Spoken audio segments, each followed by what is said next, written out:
Here we're more of a traditional church.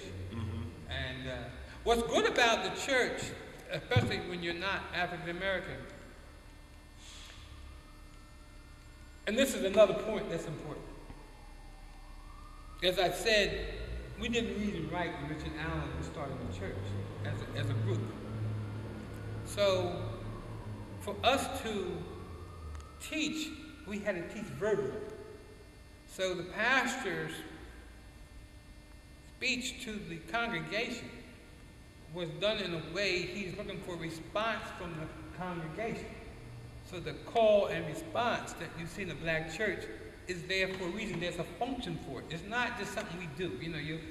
And it's overemphasized in movies and television shows. You see a black church, they all go doing cartwheels down the, it's overemphasized. But the reason for it is because the European church never formally taught us anything. So everything we do as African Americans in this country, we're self-taught. So our approach to religion was to teach from the Bible. So our primer was the Bible. You watch some of the names of black people. Most of them have religious names. It came from the Bible. That was our primer. So the call and response, what you get out of that is a lot of there's an electric response sometimes can happen.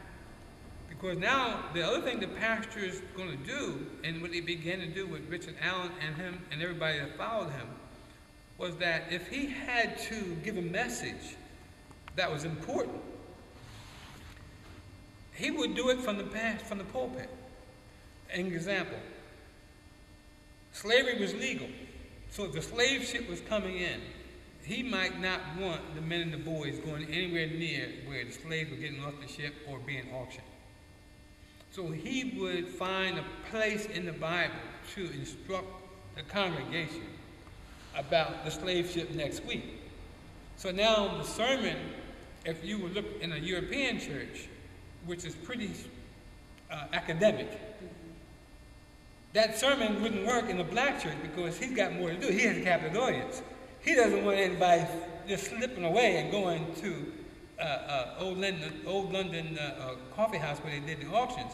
So he would begin to speak about that. So now his conversation doesn't always have to be directed to everybody. His conversation can be pointed. So the people in the congregation learn how to receive the congregation because they know the pastor is saying something. But it might not pertain to me, but it might mean something to you. And they know he means something. That's the faith they had in the pastor. So he would be delivering a very abstract sermon. That's different.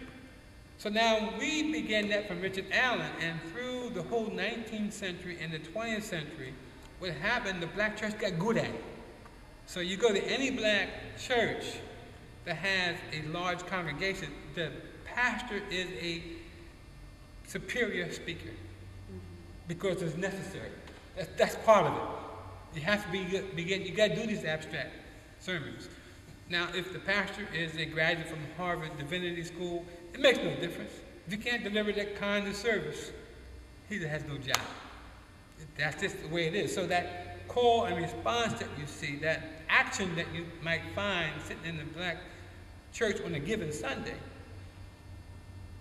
he might pick it up that you have been affected by this conversation. You might have lost your sister or something. Something he said, he might repeat that line for you. Yeah.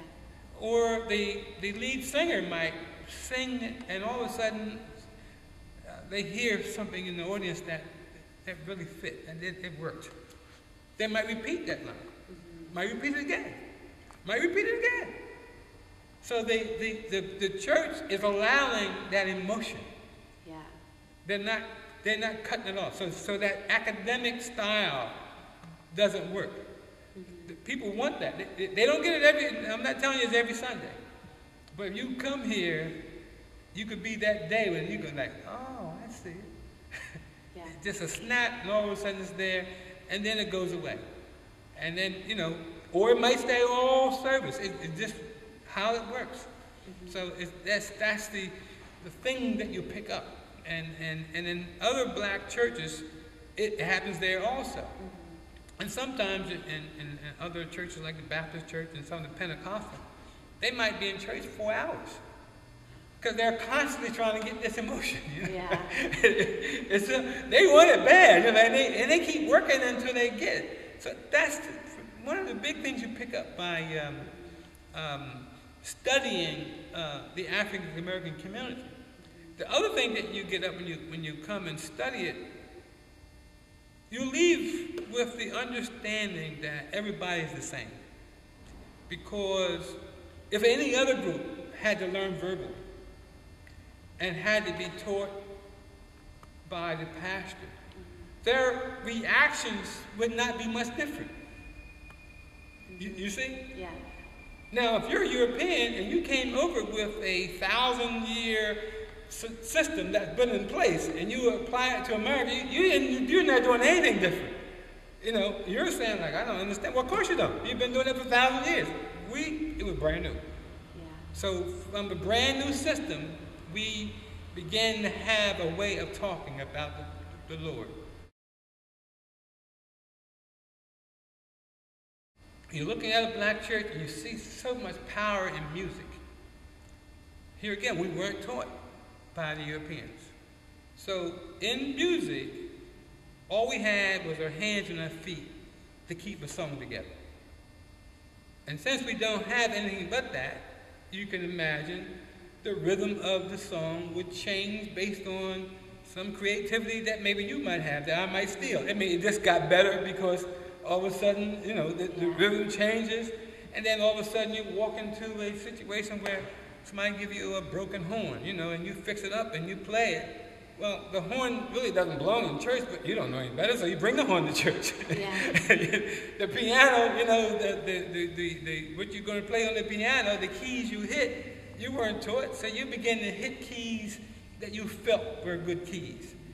And so the whole 19th century, the European American community forgot us. And we developed music in the 19th century.